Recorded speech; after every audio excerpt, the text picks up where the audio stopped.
Continuando con este estudio de Primera Juan, ya hemos llegado al capítulo 5 y estamos por iniciar ahorita el estudio de varios versículos que pueden considerarse quizás de los más complejos del Nuevo Testamento y de toda la Biblia para interpretación. Y por eso aprovecharemos la oportunidad para ver algunas áreas de estudio bíblico que pocas veces se conocen, como es la crítica textual. Estamos ya en la verdad fundamental número 15, en donde vemos que Dios mismo es quien testifica que Jesús es Dios. El Espíritu es el que da testimonio porque es la verdad. Ese es parte de un versículo que vamos a ver hoy. Y veremos que quien descalifica el verdadero testimonio de Jesucristo para favorecer la falsedad se declara enemigo de Dios. No hay término medio. O somos de Dios o somos enemigos de Dios. Y eso lo veremos en 1 Juan, capítulo 5, del versículo 6 al versículo 10. Como introducción, podríamos decir que Dios inspiró por medio del Espíritu Santo a los escritores de la Biblia. El autor de la Biblia es Dios, pero lo hizo por medio de seres humanos, inspirados por el Espíritu Santo. Y aunque el manuscrito original, que cada uno de ellos escribió de su puño y letra o por un amanuense, ya no está con nosotros, y aunque ese manuscrito original fue uno, hoy a la fecha tenemos miles de copias. Por supuesto, de esos manuscritos originales ya no queda ninguno. Ya no poseemos ninguno de lo que los autores escribieron directamente ellos. Y a pesar del paso de los siglos, su contenido original se ha preservado. Eso ya en sí mismo es algo maravilloso. No solo se ha preservado, sino que ese contenido es veraz, es actual y es relevante. Desde el inicio de la iglesia, el error ha tratado de destruirla. Y el gnosticismo, con su, entre comillas, erudición, logró ser escuchado y logró ser aceptado. Sin embargo, no pudo contra la contundencia del testimonio. ¿Cuál testimonio? Eso es lo que veremos hoy. Por eso es tan importante la existencia de testigos fieles. Si con el testimonio de 2 o 3 se podía sentenciar a una persona, incluso sentenciarla a muerte, ¿cuánto más vale el testimonio de Dios a favor de su Hijo? La base bíblica está en 1 Juan, como dijimos, capítulo 5, versículos 6 al 10. Pero vamos a orar antes. Señor, te damos gracias porque a pesar de que estos versículos son sumamente complicados para interpretar, tú has dado en tu palabra suficientes herramientas como para entenderlos. Suficiente contexto en el mismo texto bíblico para llevar claridad y luz en estos pasajes tan difíciles de comprender. Ayúdanos, Señor, a hacer una interpretación recta y correcta de tu palabra, de tal manera que podamos aprender algo nuevo, algo importante, algo valioso para nuestras vidas. Te damos gracias, Señor, por la oportunidad de estudiar sin que nadie nos lo impida. Y oramos en el nombre de Cristo. Amén. Empezando con el versículo 6, dice: Este es aquel que vino mediante agua y sangre, Jesucristo. No solo con agua, sino con agua y con sangre. Y el Espíritu es el que da testimonio, porque el Espíritu es la verdad. Porque 3 son los que dan testimonio en el cielo: el Padre, el Verbo y el Espíritu Santo. Y estos 3 son uno, y 3 son los que dan testimonio en la tierra: el Espíritu, el agua y la sangre, y los tres concuerdan. Si recibimos el testimonio de los hombres, mayor es el testimonio de Dios, porque este es el testimonio de Dios, que Él ha dado testimonio acerca de su Hijo. El que cree en el Hijo de Dios tiene el testimonio en sí mismo. El que no cree a Dios ha hecho a Dios mismo mentiroso, porque no ha creído en el testimonio que Dios ha dado respecto a su Hijo. Como vemos, es un texto, simplemente al leerlo, tratar de descifrar qué significa agua, sangre, y por qué no solo agua, sino agua y sangre, más el Espíritu, habla de testimonio. ¿Qué es lo que está queriendo enseñar este pasaje? Pero antes de poder empezar a estudiarlo, a discernirlo a fondo, tenemos que tocar necesariamente un tema que es demasiado importante. Como ustedes pueden ver, hay una parte que está aquí marcada con un color rojo. Y esta parte hay suficiente evidencia de que nunca formó parte del texto original. Entonces uno se pregunta, pero ¿por qué entonces sí está en la Biblia? Y aquí es donde quiero que iniciemos con el tema de hoy, que es importante. Y para poder empezar, vamos a tocar una ciencia que está alrededor de la Biblia, que se llama crítica textual. O también se le conoce como baja crítica.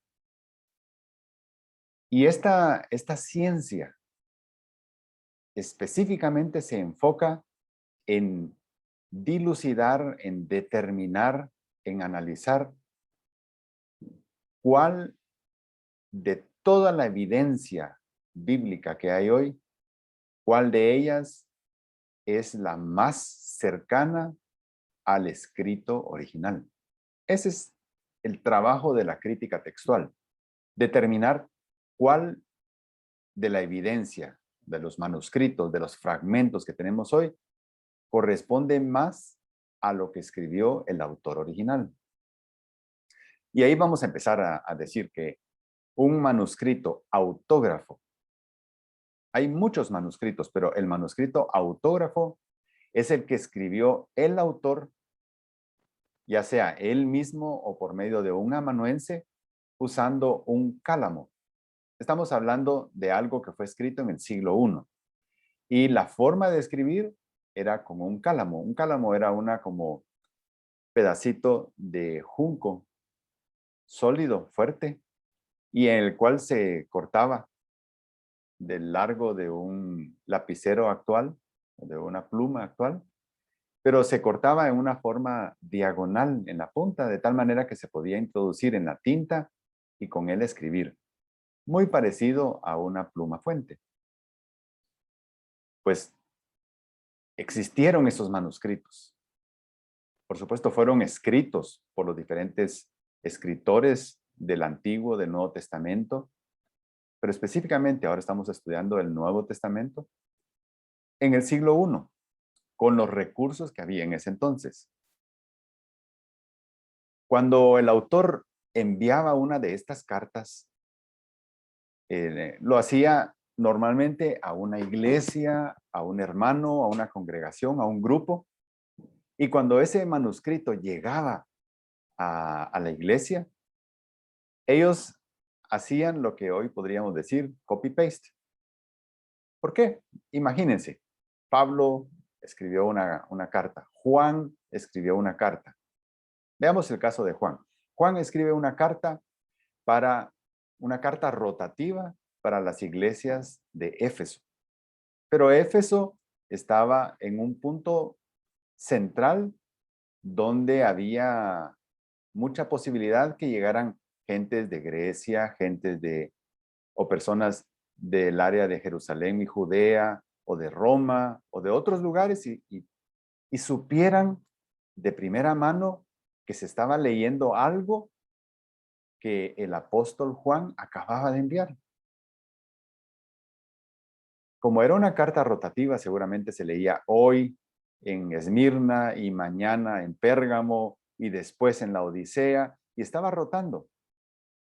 Cuando una de esas iglesias o congregaciones escuchaba de la carta, quería tener una copia. Quería y sabía que esa carta iba a estar ahí solo un día, o probablemente 2 días, y luego se iba a otro lado. Entonces sacaban copias. Pero esas copias muchas veces tenían errores o adiciones o anotaciones. Y recordemos, cuando fue escrito el Nuevo Testamento en forma de cartas, en ese momento no se tenía la idea clara de parte de los que recibían ese documento de que esto formaría parte de la Biblia. Para ellos era una carta importante, una carta con mucha enseñanza que venía de alguien muy valioso, el apóstol Juan en este caso. Pero como ellos no tenían la claridad de que esto formaría parte de la Biblia, ellos sentían la libertad de hacerle anotaciones a la carta que estaban transcribiendo, anotaciones, algunas ampliaciones que ellos consideraban que eran importantes para que los que leyeran a donde él iba a llevar esa copia de la carta, la pudieran entender mejor. A veces la redactaba un poco diferente, pensando, es que si yo la leo así como viene, tal vez no la entiendan mis hermanos allá donde voy a llevarla. Entonces él parafraseaba, extendía, hacía más suave la lectura e incluso a veces la copia se hacía por medio de una persona que la leía y varios que con su cálamo y su papiro estaban tomando nota, tomando nota, tomando nota. En ese proceso no siempre se hacía en las mejores condiciones de iluminación, en las mejores condiciones de copiado, podían introducirse errores. Entonces, hay 3 tipos de errores. Los que suceden inevitablemente por hacer algo con prisa, a la carrera y sin las condiciones. Las adiciones, porque los hermanos creían que al texto le hacía falta algo, o ya tenían el evangelio, ya tenían algunos otros elementos como las cartas de Pablo, y sentían que si introducían algo que provenía de esa fuente, podía tener más claridad lo que estaban leyendo. Y también hacían sus propias anotaciones para que ellos mismos pudieran entenderlo mejor o los lectores pudieran entenderlo mejor.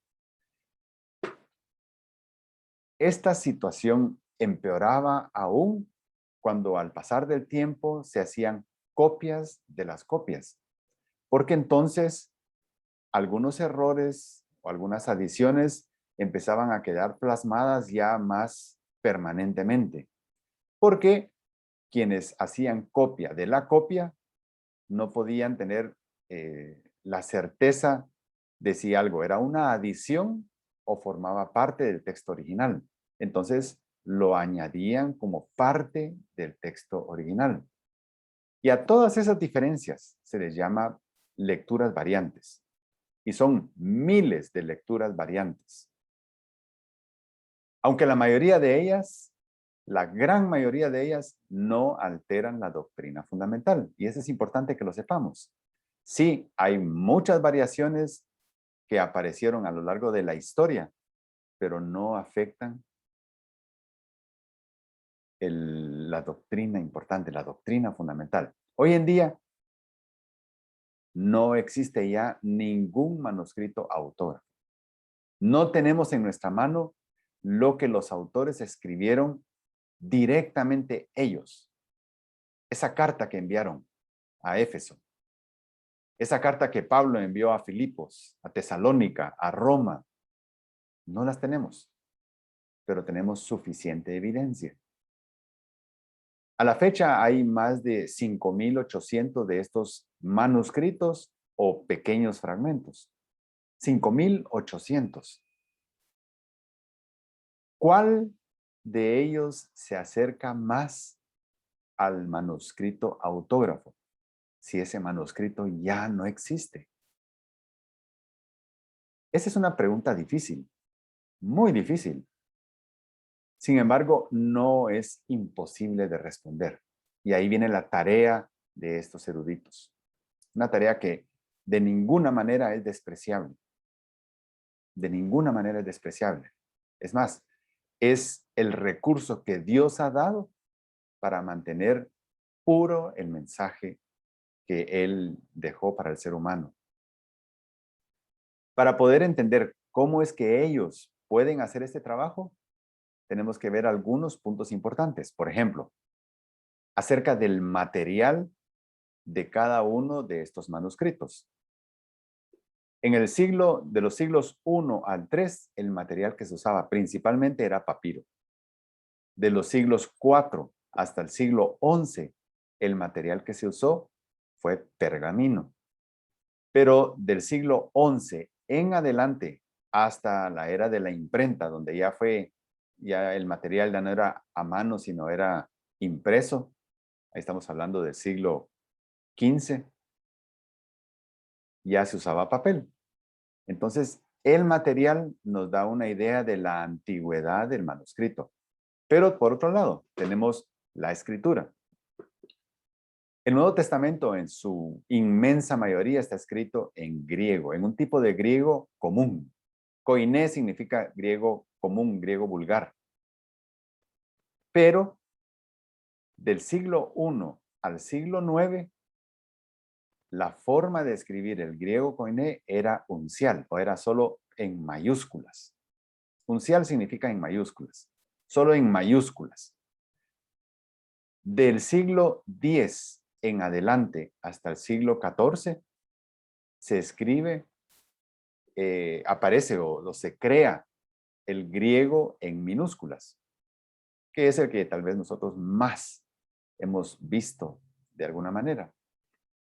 Pero si ya tomamos en cuenta el tipo de material y si es en mayúsculas o en minúsculas, tenemos elementos para poder fechar o datar aproximadamente la ubicación en el tiempo de cada uno de esos manuscritos y fragmentos. En el siglo XVI, estamos hablando de los años 1500, un erudito muy famoso en esa época, Erasmo de Rotterdam, decidió revisar toda la evidencia de manuscritos que podían encontrarse en esa época y reunir toda la información, depurándola lo mejor que él pudo, depurándola hasta producir un Nuevo Testamento en griego. Ese Nuevo Testamento, por supuesto, que fue un gran esfuerzo de este erudito y llegó a juntar lo mejor de la evidencia textual que había en ese entonces. A ese se le llamó el Textus Receptus. Y desde ese momento se consideró que ese era el manuscrito base para cualquier tipo de traducción. Ese Textus Receptus se usó para la traducción del Nuevo Testamento al alemán, al inglés y posteriormente Casiodoro de Reina lo usó para traducir en 1569, cuando publican la Biblia del Oso, para traducir del griego al español. Pocos años después, en 1602, Cipriano de Valera revisa el trabajo de Casiodoro de Reina y publica la Biblia del Cántaro. Es la misma. Esa Biblia del Cántaro es la primera que podemos considerar Reina Valera. ¿Cuál es el documento base que usó? Es el Textus Receptus. Pero hay detalles del Textus Receptus. Por ejemplo, Erasmo no pudo encontrar manuscritos para todo el Nuevo Testamento. En Apocalipsis, por ejemplo, hubo fragmentos que no existían. Entonces, ¿qué tomó él? La versión en latín para ese pequeño fragmento y e hizo la traducción del latín al griego, o sea, como retrocediendo del latín, que era un idioma más moderno, al griego, un idioma más antiguo, con tal de llenar los vacíos que había en la evidencia textual. Todo eso con el afán de poder tener un documento base. Estamos hablando del siglo XVI. Ya para tiempos de Casiodoro de Reina, 1669, ya el Textus Receptus era de uso común entre todos los eruditos bíblicos. Sin embargo, los críticos textuales usan varios criterios para poder discernir cuál texto es más fiel y cuál texto ha sido más adulterado. Y ya vimos, la adulteración inicial no era malintencionada. Sin embargo, sí era una alteración al documento que había escrito Juan, por ejemplo, en esta carta, primera carta de Juan. Entonces ellos usan varios criterios. Usan la antigüedad, usan la brevedad. Un texto más breve y más difícil de leer es un texto más cercano al original, porque nunca ha sucedido que un texto más largo y más fácil de leer se reduzca a algo más difícil de leer. Todo lo contrario, siempre se tiende a hacer una paráfrasis, una simplificación, y eso siempre necesariamente extiende los textos. También textos de lugares más lejanos tenían la ventaja de que tenían poca probabilidad de seguir siendo cambiado o adulterado. ¿Qué vocabulario usa? Si ese es el vocabulario estándar del autor o introduce palabras que el autor normalmente nunca usa. Ahí podría también verse evidencia de algo adicional. Y ya con toda la evidencia bíblica ya se conoce el estilo, el vocabulario, la forma de escribir, la erudición del escritor humano, ya sea Pablo, ya sea Juan, Santiago, Pedro, Lucas. Se conoce ya a nivel de eruditos qué vocabulario usan, cómo redactan sus oraciones. Todo eso se conoce. Entonces, cuando un especialista se mete, hace una inmersión profunda en los textos, puede llegar a determinar. Y esto no se hace por medio de una sola persona, es un grupo colegiado que estudia, discute, discierne, analiza toda la evidencia y constantemente está retando a la redacción actual si aparecen nueva evidencia para confirmar si están en lo correcto o debe ser mejorada la redacción. De esa cuenta, ellos han podido establecer 3 grandes grupos de manuscritos. A uno le han llamado manuscritos del tipo texto alejandrino, a otros del tipo texto occidental y a otro del tipo, a ese grupo de manuscritos del tipo texto bizantino.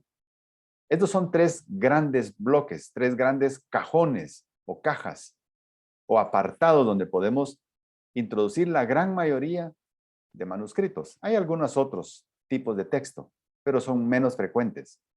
Entonces, el texto alejandrino, los manuscritos que corresponden al texto alejandrino tienen una antigüedad de entre el siglo II y el siglo IV. Estamos hablando del año 200 hasta finales del año 300. Principio del 200, finales del 300. El texto occidental. Estamos hablando de manuscritos que vienen desde el siglo I hasta el siglo V. Y en el texto bizantino desde el siglo III al siglo XIV. Ahí podríamos encajar la mayoría de los 5.800 manuscritos o fragmentos en estos 3 grandes bloques. Para poderlo ver en una forma más gráfica, veámoslo de esta manera. Pensemos en que hay un manuscrito autógrafo que fue escrito con un cálamo, ya sea por el escritor o por un amanuense, alguien al que se le dictó para que él escribiera.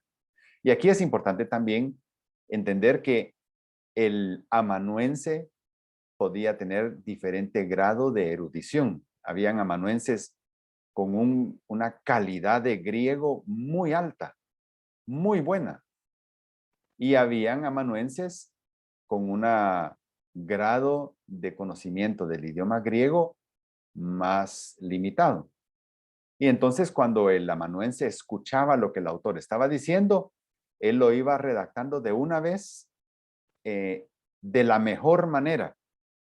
Si él sentía que podía ser redactado de una mejor manera, y por supuesto, en ese momento el amanuense, cuando terminaba el trabajo, se lo pasaba al autor, el autor miraba y daba su visto bueno. No podemos decir ahí hubo una alteración, porque el mismo autor podía revisar y dar su visto bueno. Pero son detalles importantes que tenemos que saber. Ok, entonces, esta carta original, este manuscrito original, autógrafo, era enviado a su destino. Las iglesias, en este caso, por ejemplo, de la región en los alrededores de Éfeso. En Asia, en lo que hoy sería Turquía, en la parte occidental de Turquía.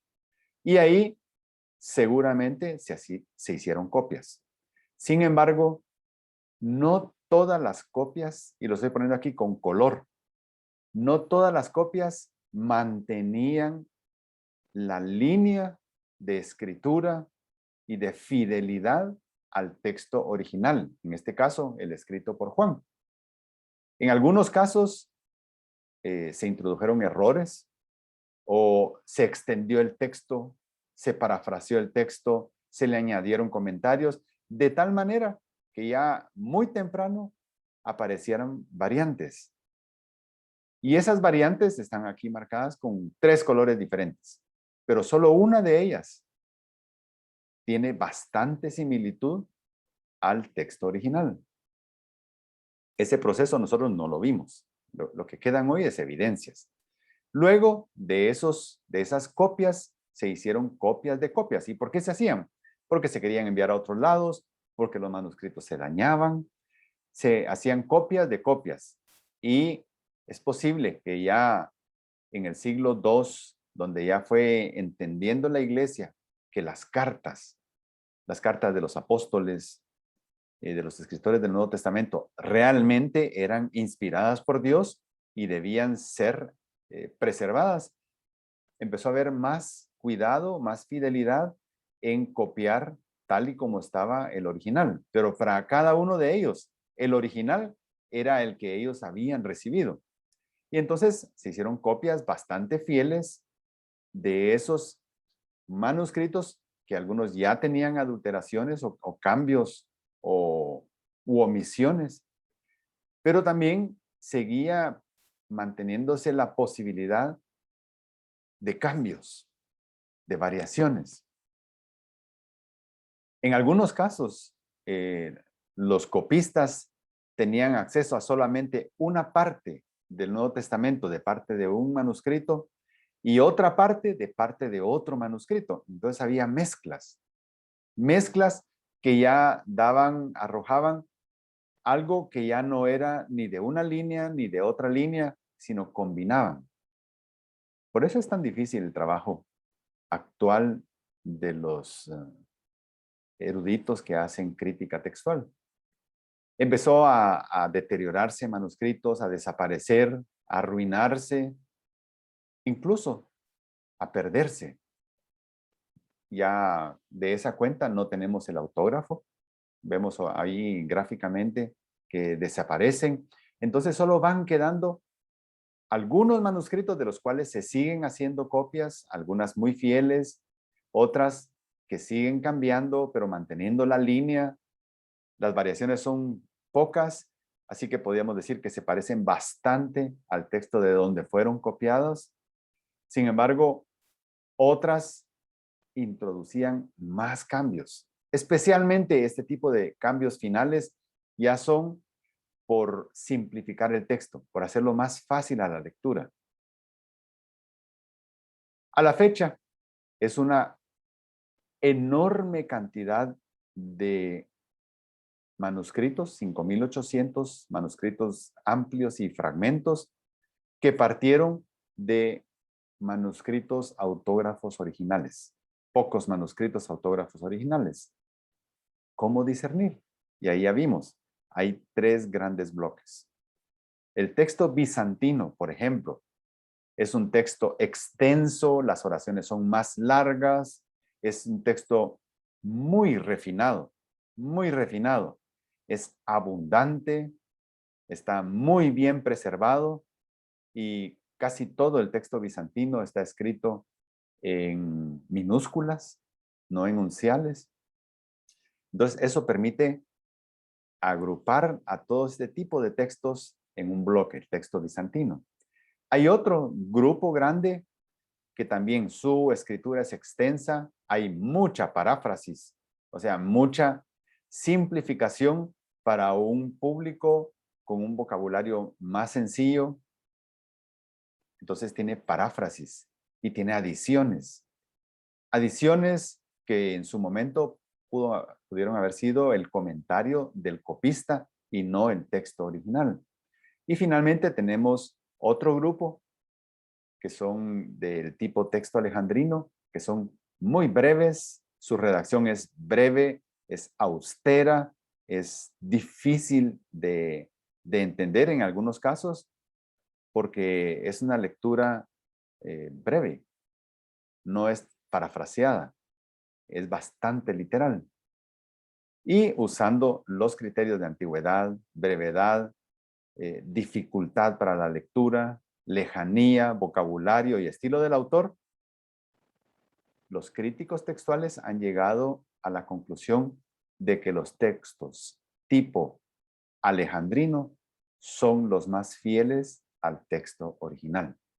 De esa cuenta, cuando leemos, por ejemplo, el versículo 7 y 8 en varias Biblias, aquí tenemos, voy a poner tres diferentes versiones.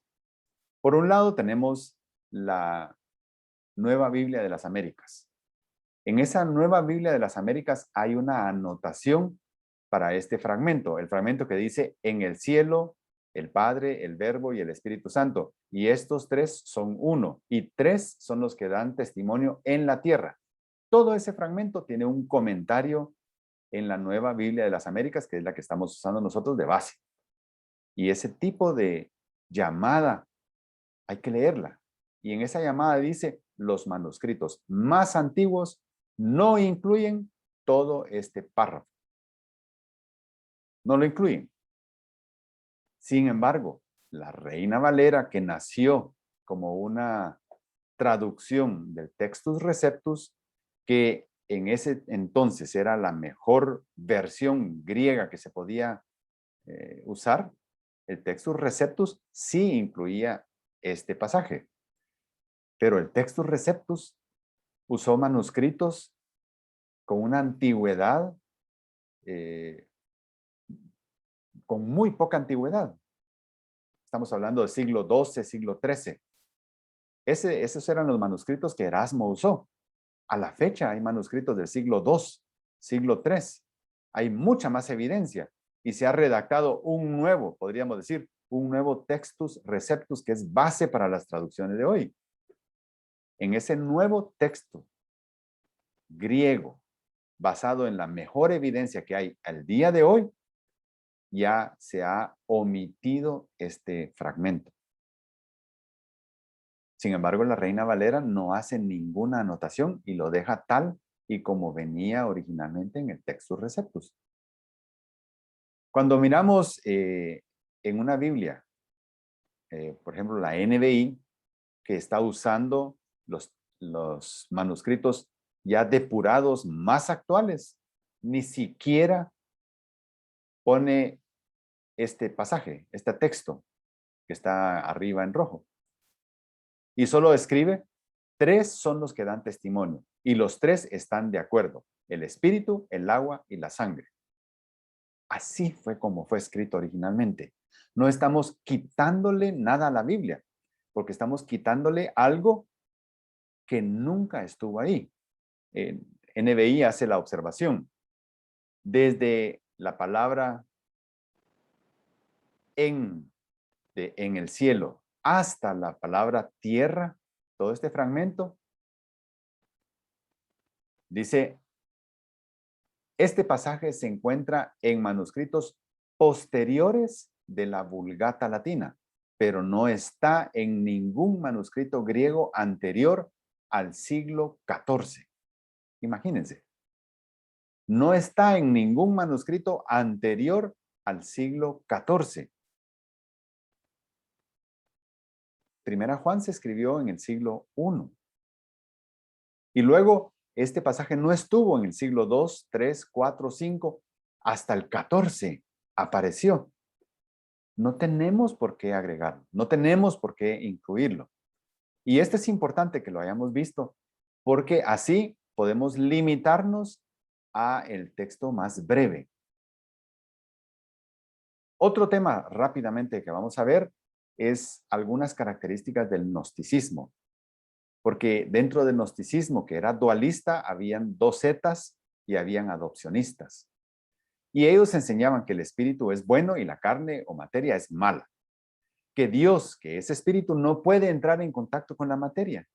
Según ellos, el Cristo, el Hijo de Dios, nunca podía haberse encarnado en Jesús, porque para ellos el Verbo eterno es espíritu, y eso sí es cierto, el Verbo eterno es espíritu, pero ellos hacían una disasociación entre el Verbo eterno y Jesús. Para ellos el Verbo es espíritu, pero Jesús es carne y no tienen nada que ver uno con el otro. Para resolver este punto, los gnósticos proponían varias opciones. Y ahí entran los docetas y los adopcionistas. Por ejemplo, el Verbo, mientras estuvo en la tierra, era un espíritu con solo apariencia corporal. Eso decían los docetas. Y el Verbo tuvo un cuerpo, pero era de una materia espiritual o divina. Tratando de resolver cómo sí Jesús caminó, estuvo con los discípulos. Sí, pero lo hizo con un cuerpo que no era materia, era un cuerpo espiritual. Eso decían ellos. Y eso son puras equivocaciones. También decían que el Verbo nunca se encarnó, que el niño que nació en Belén de Judea no era el Verbo, era un niño, que el Verbo se apareció como adulto al inicio del ministerio.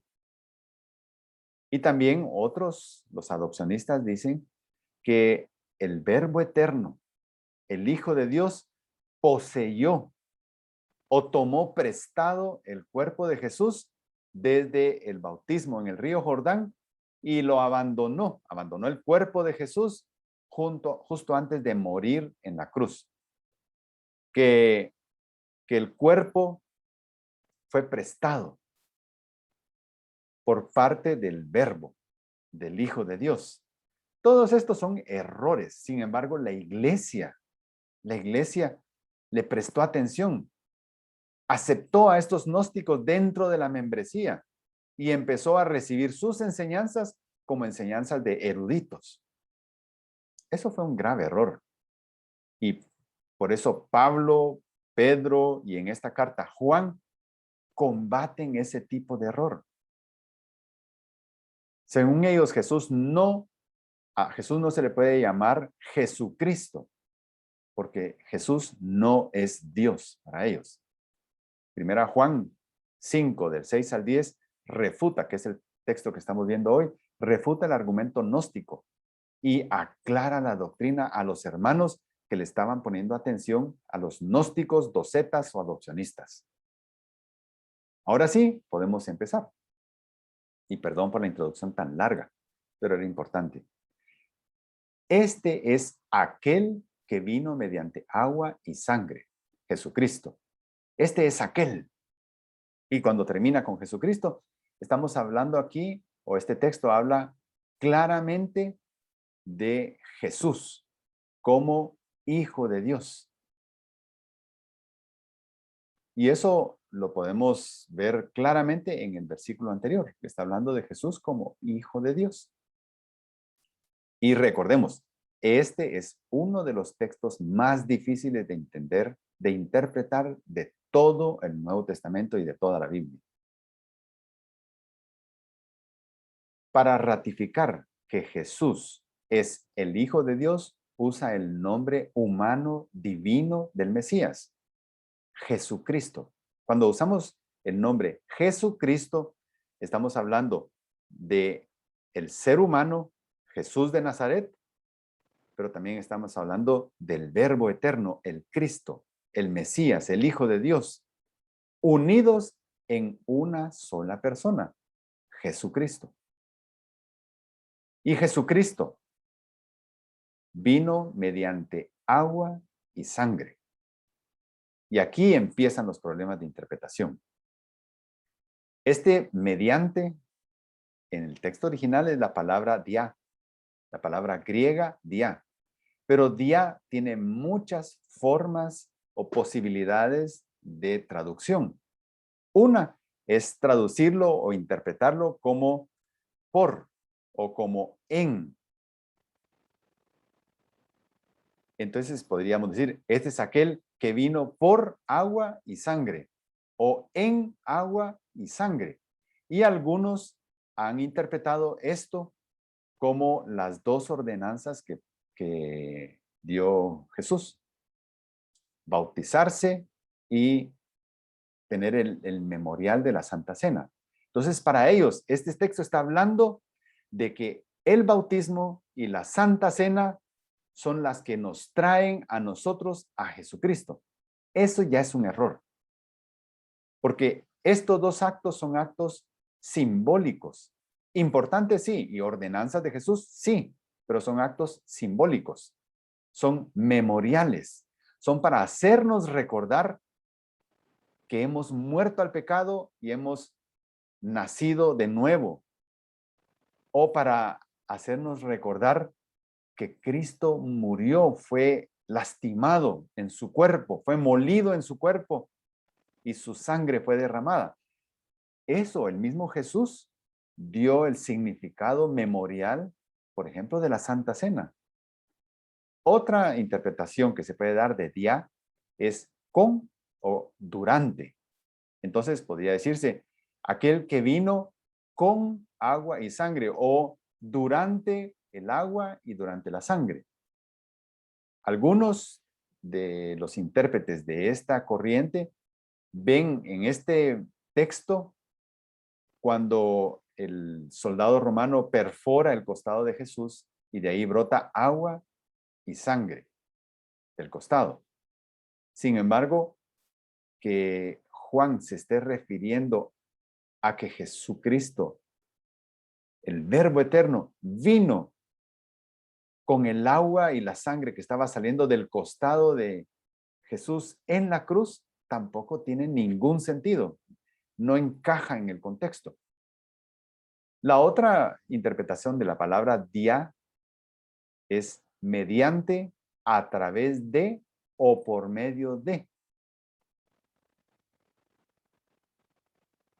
En esta interpretación, lo que se entiende es que el verbo hecho carne pasó por el bautismo y pasó por la muerte en la cruz. Eso significa, el verbo eterno murió efectivamente en la cruz y resucitó. El verbo eterno llegó como verbo a donde estaba Juan, como verbo fue bautizado y como verbo surgió del agua después del bautismo, pero no se hizo el verbo o adoptó el cuerpo de Jesús, sino era el verbo desde el mismo nacimiento. Esta es la forma de interpretar más correcta. Y recalca aquí Juan, no solo con agua, sino con agua y sangre. Y ahora cuando ya vemos un poco del contexto de los gnósticos adopcionistas, que ellos decían, no, el verbo adoptó o capturó o poseyó el cuerpo de Jesús en el bautismo en el Jordán y lo abandonó antes de morir. Juan dice, no, no lo abandonó. El Verbo murió, derramó su sangre y murió en la cruz y resucitó. Entonces, por eso dice, no solo el Verbo pasó por el bautismo, sino pasó también por la muerte. Contrario a la enseñanza gnóstica. Juan dice, el Verbo murió. El Verbo murió. Jesucristo, 100% Dios y 100% hombre, nació por obra del Espíritu Santo de una mujer, la Virgen María. Fue bautizado por Juan el Bautista en el río Jordán a los 30 años, siendo ya desde su nacimiento el Verbo hecho carne. Predicó, fue tentado, sufrió, se cansó, sintió sed y finalmente murió físicamente en la cruz. Resucitó, ascendió a los cielos y un día volverá físicamente. En todo momento, nunca dejó de ser el Verbo hecho carne, que pasó a través de el bautismo de Juan y pasó a través de la muerte física en la cruz.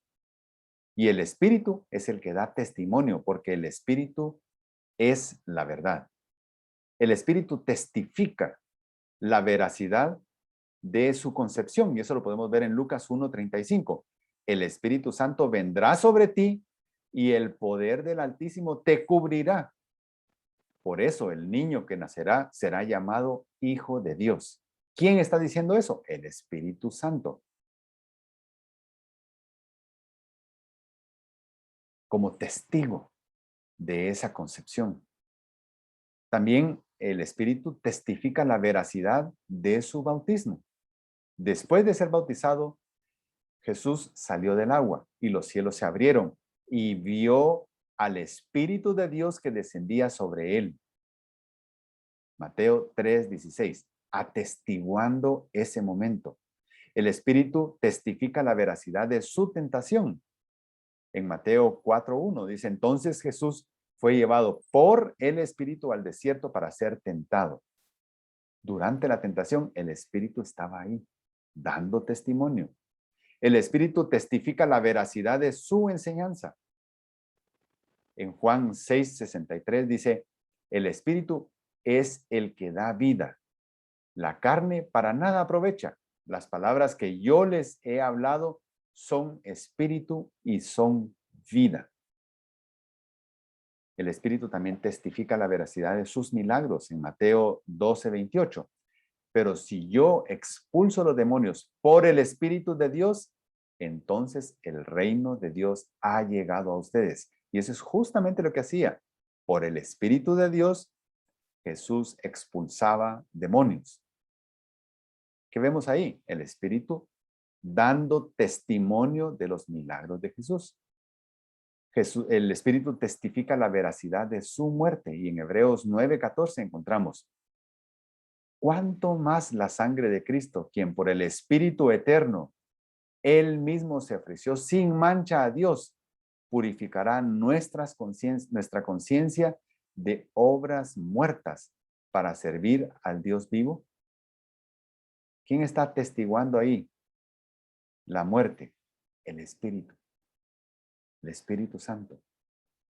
Así que ya llegando a este texto que fue el que vimos inicialmente y que ahora ya lo hemos depurado y recortado a lo que fue realmente el texto original, dice, porque tres son los que dan testimonio, el espíritu, el agua y la sangre, y los tres concuerdan. Una declaración creíble. Estamos hablando del siglo I, de la forma en que se resolvían los conflictos judicialmente. Una declaración creíble necesitaban de al menos 3 testigos. 2 o 3 testigos. 3 testigos ya era algo que garantizaba la fidelidad de un veredicto, pero al menos 2 testigos. En este caso, Juan está presentando 3 testigos. ¿Qué dice Deuteronomio 17:6? Dice, al que ha de morir se le dará muerte por la declaración de 2 o 3 testigos. No se le dará muerte por la declaración de un solo testigo. Se necesitaba 2 o 3 testigos para incluso llevar a alguien a la pena capital. Y aquí Juan está aclarando, 3 son los que concuerdan. 3 son los que están dando declaración testimonial de que algo fue así. Y están hablando de que Jesús es el Verbo eterno hecho carne. Un requisito para dar por válido los testimonios y poder llegar a un veredicto y una sentencia era que las declaraciones concordaran. Y aquí Juan lo está aclarando, el espíritu, el agua y la sangre. El espíritu, el bautismo en el Jordán y la muerte en la cruz, los 3 dan testimonio de lo mismo. El Verbo eterno hecho carne es Jesucristo. Concuerdan. Mateo 18:16, hablando acerca de un caso de disciplina, Jesús enseña, pero si no te escucha, lleva contigo a 1 o a 2 más, para que contigo ya sean 3, para que toda palabra sea confirmada por boca de 2 o 3 testigos. ¿Qué está haciendo ahí? Está recordando el esquema judicial, la forma de impartir justicia. Siglo I, Antiguo Testamento también. Si recibimos el testimonio de los hombres, si la ley nos permite dar muerte cuando 3 testigos, 2 o 3 testigos concuerdan en su testimonio acusando a alguien de algo terrible que merece la pena capital y lo aceptamos. Eso es lo que está tratando de decir Juan, con si recibimos el testimonio de los hombres, dice después, mayor es el testimonio de Dios. Si con el testimonio de los seres humanos podemos dar muerte a un ser humano, veamos qué hay aquí. Pedro, Jacobo y Juan podían testificar la transfiguración, la voz de Dios hablándoles a ellos acerca de quién era Jesús de Nazaret. Y la voz que vino del cielo era Dios el Padre hablando del Verbo hecho carne. Y aquí hay 3 personas. Cuando Jesús se los llevó a ellos, es porque Jesús quería 3 testigos. No 2, sino 3 testigos, para que fuera totalmente confiable la declaración de ellos cuando dijeran, vimos su transfiguración, vimos cómo el Padre habló de él como el Verbo eterno. Pedro, Jacobo y Juan, el círculo íntimo de los apóstoles. Los que se bautizaron junto a Jesús ese mismo día, el mismo Juan el Bautista, y probablemente algunos de los discípulos de Jesús que eran discípulos antes de ser discípulos de Jesús, eran discípulos de Juan el Bautista, como Pedro, Andrés,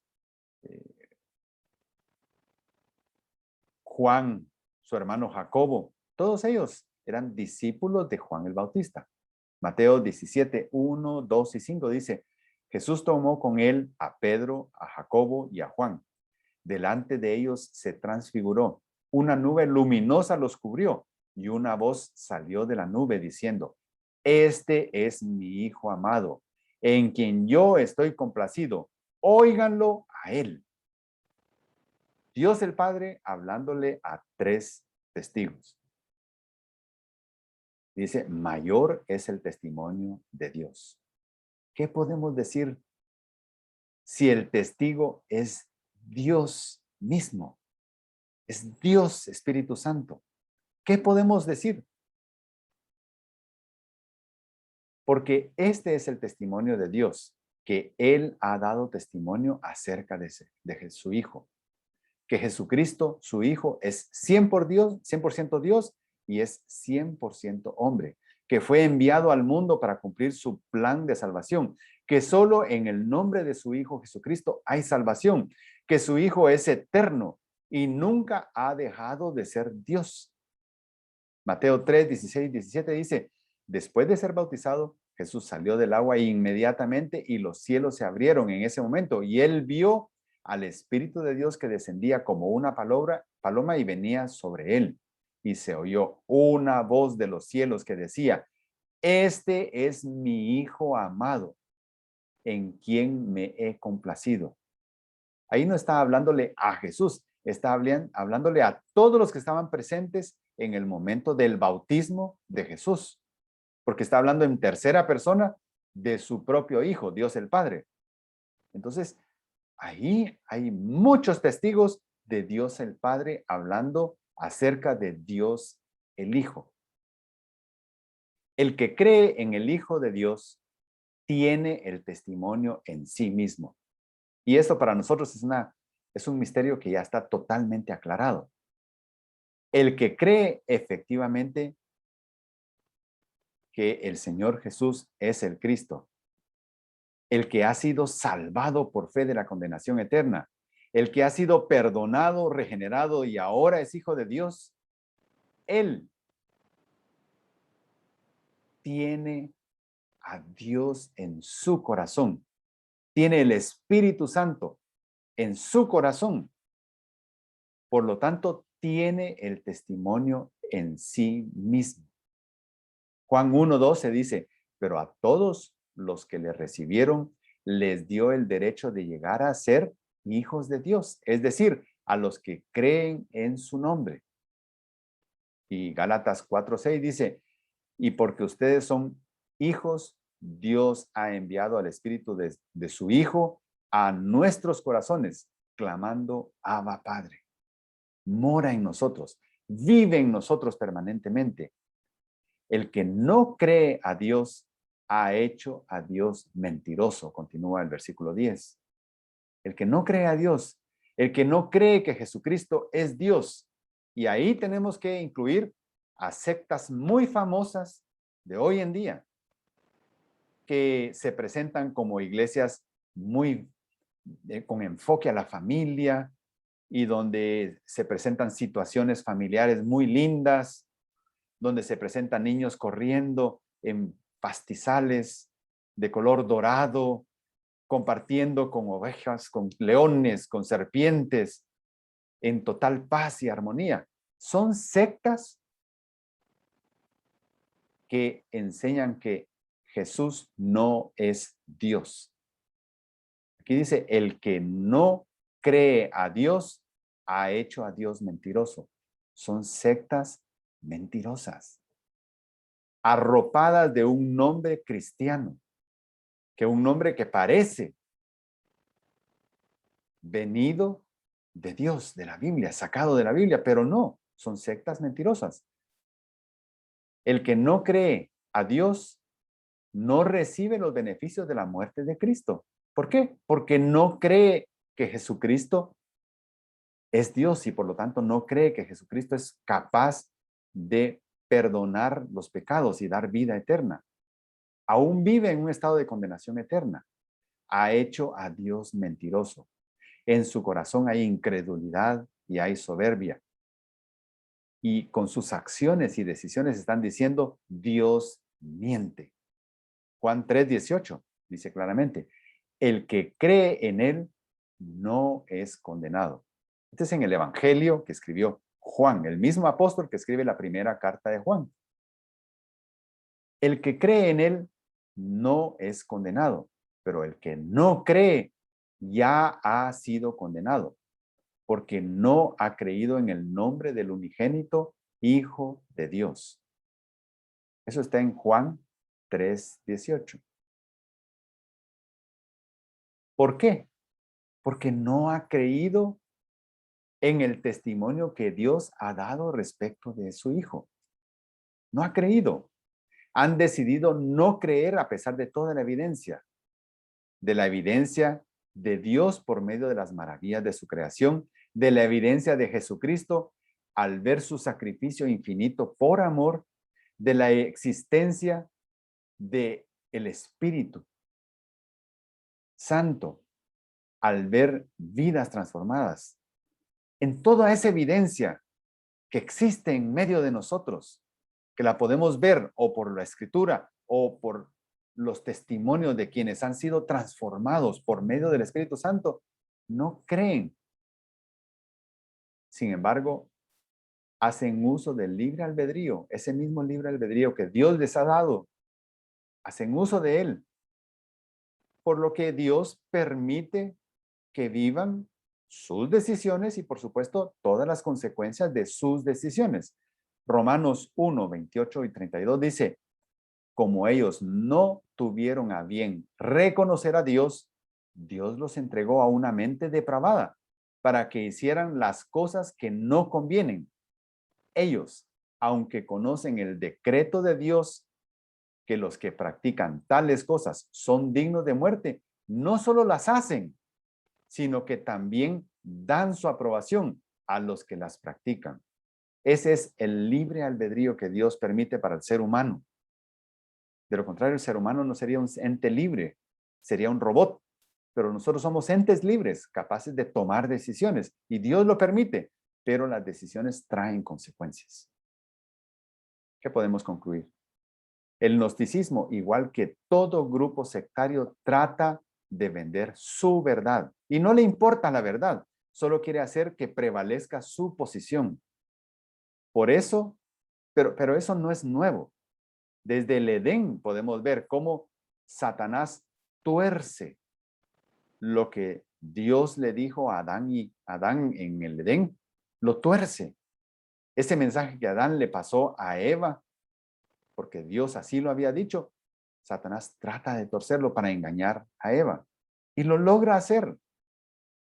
Satanás ha querido siempre torcer la verdad. Pero ni él ni nadie puede vencer al que ya venció en la cruz, Jesucristo. Su nacimiento, su bautismo, su obra, su muerte y su resurrección son verdad. Dios mismo lo ha atestiguado y su testimonio es verdadero y es infalible. No falla. Además, el salvo tiene el testimonio en sí mismo. Tiene al Espíritu Santo morando en él. Y es él, el Espíritu Santo, quien lo guiará a toda verdad y le enseñará a discernir la verdad del error. Dios no necesita que el ser humano lo defienda de las artimañas del error. Dios lo que quiere es que el ser humano se deje guiar y modelar por él. Jesucristo no solo es Dios, es el único camino de salvación. No hay otro. Señor, gracias porque un texto tan difícil en apariencia de entender, al conectarlo con el resto de tu palabra y con la luz del estudio de los manuscritos que se hace en la actualidad, podemos comprender con claridad que está hablando de la veracidad de la venida del Mesías a encarnarse en la persona de Jesús de Nazaret, morir en la cruz por nuestros pecados y ser ahora Jesucristo el único camino de salvación. Gracias, Señor, por la claridad de este texto y permítenos no solo comprenderlo, sino también poder guiar a otros a la verdad por medio de tu palabra. Te damos gracias, Señor, y oramos en el nombre de Cristo. Amén.